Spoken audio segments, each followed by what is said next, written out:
ಪಲಾವ್ ಮಾಡ್ತಾಯಿದ್ದೀವಿ. ಅದಕ್ಕೆ ಬೇಕಾಗಿರೋ ಸಾಮಗ್ರಿಗಳು: ಟೊಮೆಟೊ, ಕ್ಯಾಪ್ಸಿಕಮ್, ಈರುಳ್ಳಿ, ವೆಜಿಟೇಬಲ್ಸ್, ಅದರಲ್ಲಿ ಕ್ಯಾರೆಟ್, ಗೆಡ್ಡೆಕೋಸು, ಬೀನೀಸ್, ಆಮೇಲೆ ಬೇಕಾಗುವ ಮಸಾಲೆಯಲ್ಲಿ ಶುಂಠಿ ಬೆಳ್ಳುಳ್ಳಿ ಪೇಸ್ಟ್, ಪುದೀನ ಸೊಪ್ಪು, ಚಕ್ಕೆ ಲವಂಗ, ಹಸಿಮೆಣ್ಸಿಕಾಯಿ ಎಲ್ಲನೂ ಸೇರಿಸ್ಕೊಂಡು ರುಬ್ಬಿದಾಗ ಈ ಮಸಾಲೆ ಬರುತ್ತೆ. ಒಂದು ಕುಕ್ಕರ್ ತಗೊಳ್ಳಿ. ಕುಕ್ಕರಿಗೆ ಎಣ್ಣೆಯನ್ನು ಹಾಕಿ 2 ಸ್ಪೂನ್ ಎಣ್ಣೆ. ನೀನು ಹೇಳು 2 ಸ್ಪೂನ್ ಎಣ್ಣೆ ಹಾಕೊಳ್ಳಿ. 2 ರಿಂದ 4 ಸ್ಪೂನಷ್ಟು ಎಣ್ಣೆಯನ್ನು ಹಾಕೊಳ್ಳಿ. ಹಾಕ್ಕೊಂಡ ನಂತರ ಎಣ್ಣೆಯನ್ನು ಸ್ವಲ್ಪ ಬಿಸಿ ಆಗಲು ಬಿಡಿ. ಎಣ್ಣೆ ಕಾದಿದೆ. ಪಲಾವ್ ಎಲೆಯನ್ನು ಹಾಕಿ ಕಾದ ಸ್ವಲ್ಪ ನಂತರ ಸ್ಟಾರ್ ಇರುವ ಮಸಾಲೆಯನ್ನು ಹಾಕಿ, ನಂತರ ಮೆಣಸಿನಕಾಯಿ, ಫಸ್ಟು ಕ್ಯಾಪ್ಸಿಕಮ್ಮನ್ನು ಎಣ್ಣೆಗೆ ಸೇರಿಸಿ, ಆಮೇಲೆ ಈರುಳ್ಳಿಯನ್ನು ಹಾಕಿ ಚೆನ್ನಾಗಿ ಬೇಯಿಸ್ಕೊಳ್ಳಿ. ಇದನ್ನು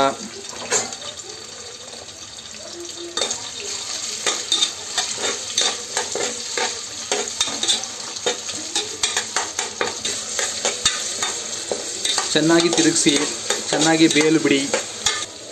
ಅದಕ್ಕೆ ಮಸಾಲೆಯನ್ನು ಹಾಕಿ ರುಬ್ಬಿರುವಂಥ ಮಸಾಲೆಯನ್ನು ಬೆರೆಸಿ.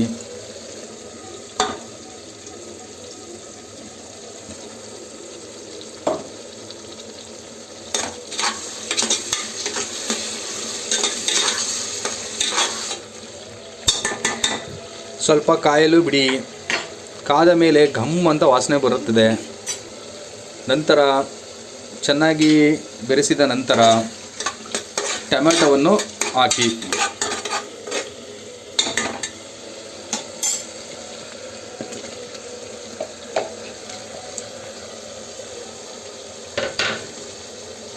ಟೊಮೊಟೊ ಸ್ವಲ್ಪ ಹೆಚ್ಚಾಗಿ ಹಾಕ್ಕೊಳ್ಳಿ, ಟೇಸ್ಟ್ ಬರುತ್ತೆ. ಅದರಲ್ಲೂ ನಾಟಿ ಟೊಮೊಟೊ ಹಾಕಿದ್ರೆ ಇನ್ನೂ ಟೇಸ್ಟ್ ಇರುತ್ತೆ. ಚೆನ್ನಾಗಿ ಕಲಸಿ ಸ್ವಲ್ಪ ಬೇಯಲು ಬಿಡಿ. ಮಸಾಲೆಗೂ ಅದಕ್ಕೂ ಒಳ್ಳೆ ವಾಸನೆ ಬರ್ತಾಯಿದೆ. ಸಖತ್ತಾಗಿ ಗಮ್ ಅಂತ ವಾಸನೆ ಬರ್ತಾಯಿದೆ. ಎಲ್ಲನೂ ಕ್ಲೀನಾಗಿ ಬೇಯಿಸಿ ಒಂದು ಮಸಾಲೆ ಎಲ್ಲ ಹಿಡಿಬೇಕು ಹಂಗೆ ಮಾಡಿ. ನಂತರ ನಾವು ಮೊದಲೇ ಕಟ್ ಮಾಡಿ ಇಟ್ಟಿರುವಂತಹ ಬೀನೀಸು, ಕ್ಯಾರೆಟು, ಗೆಡ್ಡೆಕೋಸು ಎಲ್ಲ ತರಕಾರಿ ವೆಜಿಟೇಬಲ್ಸ್ಗಳನ್ನು ಇದಕ್ಕೆ ಸೇರಿಸಿ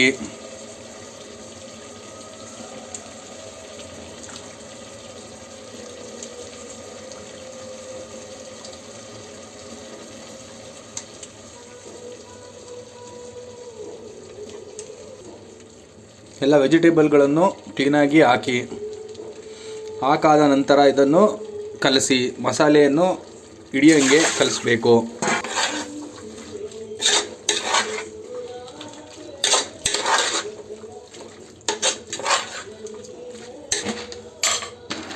ನೆಕ್ಸ್ಟ್ ನಾವು ಸ್ವಲ್ಪ ಎಕ್ಸ್ಟ್ರಾ ಟೇಸ್ಟ್ ಇರಲಿ ಅಂತ ಹೇಳ್ಬಿಟ್ಟು ಸೋಯಾಬೀನ್ ಅನ್ನು ಹಾಕ್ತಾಯಿದ್ದೀವಿ. ನಮಗೊಂದು ಸ್ವಲ್ಪ ತಿನ್ನೋಕ್ಕೆ ಸಿಗಲಿ, ನಾಲಿಗೆಗೆ ಮಟನ್ ಪೀಸ್ ಥರ ಅಂತ ನಾವು ಸೋಯಾಬೀನನ್ನು ಸೇರಿಸ್ತಾ ಇದ್ದೀವಿ ಈ ಮಸಾಲೆಗೆ. ಹಾಕಿ ಕಲಸಿಕೊಳ್ಳಿ.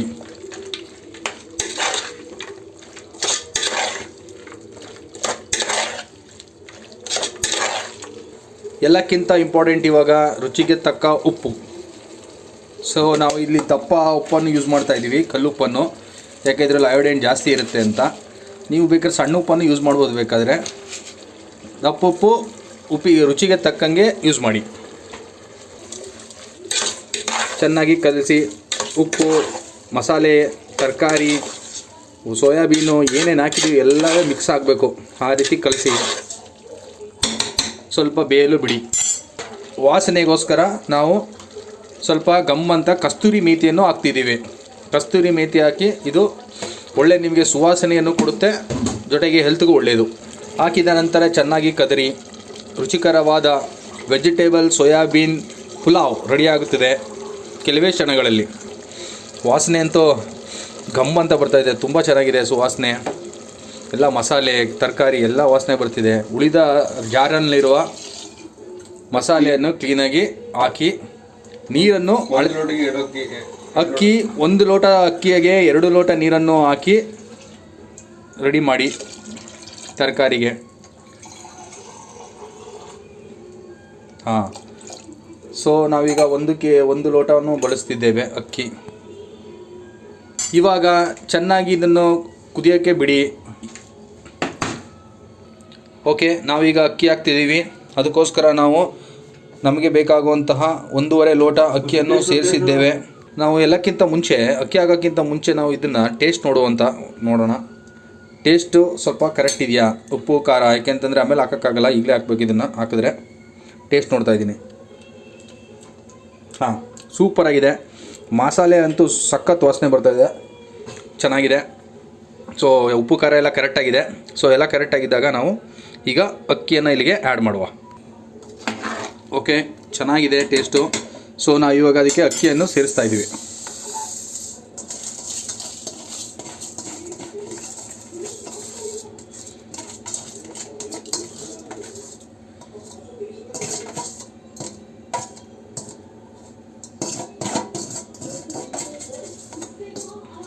ಓಕೆ, ಸೊ ಇದನ್ನು ಕಲಸಿ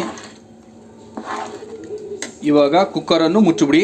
2 ವಿಷಲ್ ಕೂಗೋ ತನಕ ವೆಯ್ಟ್ ಮಾಡಿ.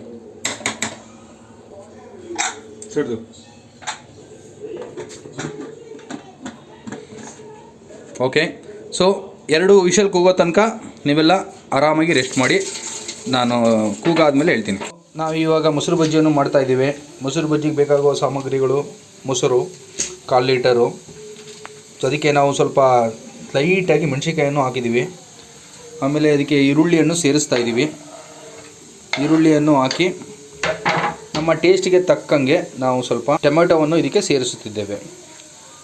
ಇದು ಟೊಮೆಟೊ ಕಟ್ ಮಾಡ್ತಾ ಇದ್ದಾರೆ.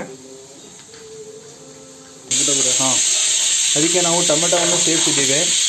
ಇದಕ್ಕೆ ನಾವು ಸ್ವಲ್ಪ ಇನ್ನೂ ಚೆನ್ನಾಗಿರಲಿ ಅಂತ ಹೇಳ್ಬಿಟ್ಟು ಕೊತ್ತಂಬರಿ ಸೊಪ್ಪನ್ನು ಇದಕ್ಕೆ ಹಾಕ್ತಾ ಇದ್ದೀವಿ. ನಾವು ಇದಕ್ಕೆ ಸ್ವಲ್ಪ ಕೊತ್ತಂಬರಿ ಸೊಪ್ಪನ್ನು ಹಾಕ್ತಾಯಿದ್ದೀವಿ. ಕೊತ್ತಂಬರಿ ಸೊಪ್ಪು ಒಳ್ಳೆಯದು ನಮಗೆ. ಅದು ಕೊತ್ತಂಬರಿ ಸೊಪ್ಪು ಸ್ವಲ್ಪ ಒಳ್ಳೆಯದು ದೇಹಕ್ಕೆ, ಜೊತೆಗೆ ಟೇಸ್ಟ್ ಕೊಡುತ್ತೆ. ಮೂರನೇದು ಏನಂತಂದರೆ ನಮಗೆ ನೋಡೋಕ್ಕೂ ಸ್ವಲ್ಪ ಲುಕ್ ಆಗಿರುತ್ತೆ. ಅದಕ್ಕೆ ಕೊತ್ತಂಬರಿ ಸೊಪ್ಪನ್ನು ಸೇರಿಸ್ತಾ ಇದ್ದೀವಿ. ಸೊ ಎಲ್ಲನೂ ಹಾಕಿ ನಾವು ಇದನ್ನು ಈಗ ಮಿಕ್ಸ್ ಮಾಡ್ತಾ ಇದ್ದೀವಿ. ಮೇನು ಏನಂದರೆ ರುಚಿಗೆ ತಕ್ಕಂತೆ ಉಪ್ಪು, ಅದು ಎಲ್ಲಕ್ಕಿಂತ ಇಂಪಾರ್ಟೆಂಟು. ಸೊ ನಾವು ಈಗ ಉಪ್ಪನ್ನು ಸೇರಿಸ್ತಾ ಇದ್ದೀವಿ. ಸೊ ಇವಾಗ ಉಪ್ಪು ಹಾಕ್ಬಿಟ್ಟು ನಾವು ಮಿಕ್ಸ್ ಮಾಡಿದ್ರೆ ನಮ್ಮ ಮೊಸರು ಬಜ್ಜಿ ರೆಡಿ. ಇದನ್ನು ನಾವು ರೈತ ಅಂತ ಹಿಂದಿಲಿ ಕರಿತೀವಿ, ಅವ್ರ ಚಟ್ನಿ ಅಂತಲೂ ಕರೀತಾರೆ. ಸೊ ಇದಕ್ಕೆ ವಿಧವಾದ ಹೆಸರುಗಳು. ಸೊ ಮೊಸರು ಬಜ್ಜಿ ರೆಡಿ. ಸ್ವಲ್ಪ ಬೇಕಂದರೆ ನಿಮಗೆ ನೀರು ಬೇಕಾದ್ರೆ ನೀರು ಹಾಕ್ಕೊಳ್ಳಿ, ಗಟ್ಟಿ ಬೇಕು ಅಂದರೆ ಗಟ್ಟಿನೇ ಇಟ್ಕೊಳ್ಳಿ. ಅದು ನಿಮ್ಮ ಅಭಿರುಚಿಗಳು ಹೆಂಗಿದೆ ಅಂತ.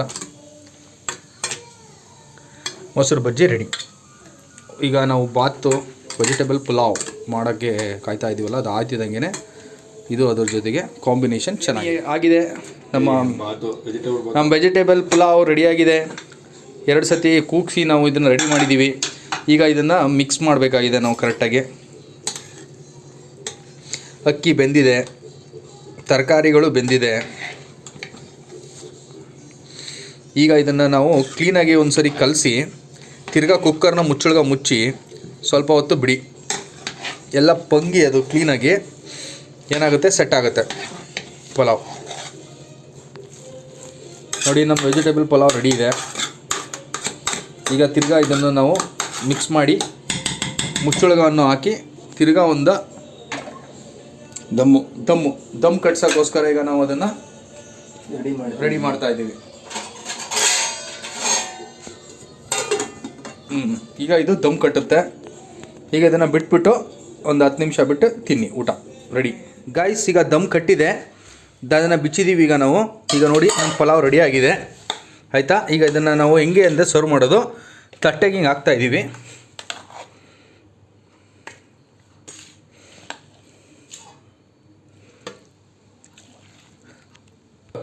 ಓಕೆ, ಸೊ ಅದರಾಗೆ ಕಾಂಬಿನೇಷನ್ ಆಗಿ ನಾವು ಮೊಸರು ಬಜ್ಜಿಯನ್ನು ರೆಡಿ ಮಾಡಿದ್ದೇವೆ. ಸೊ ಇದು ಮೊಸರು ಬಜ್ಜಿ. ಓಕೆ, ಟೇಸ್ಟ್ ನೋಡಿ ಹೇಗೆ ಅನಿಸ್ತಾ ಇದೆ ಟೇಸ್ಟ್. ಸೂಪರಾಗಿದೆ. ಚೆನ್ನಾಗಿದೆಯಾ? ಹಣ್ಣೆಲ್ಲ ಬಂದಿದೆ. ಇದು ತೋರಿಸಿ ನಮಗೆ ಇದಾಕಿ ಸೋಯಾಬೀನ್ ಹಾಕಿದ್ವಲ್ಲ ಎಲ್ಲ ನೋಡಿದೆ ಬೆಂದೋಗಿದೆ. ಸೋಯಾಬೀನ್ಸ್ ಎಲ್ಲ ಬೆಂದಿದೆಯಾ? Okay super. Okay thank you bye.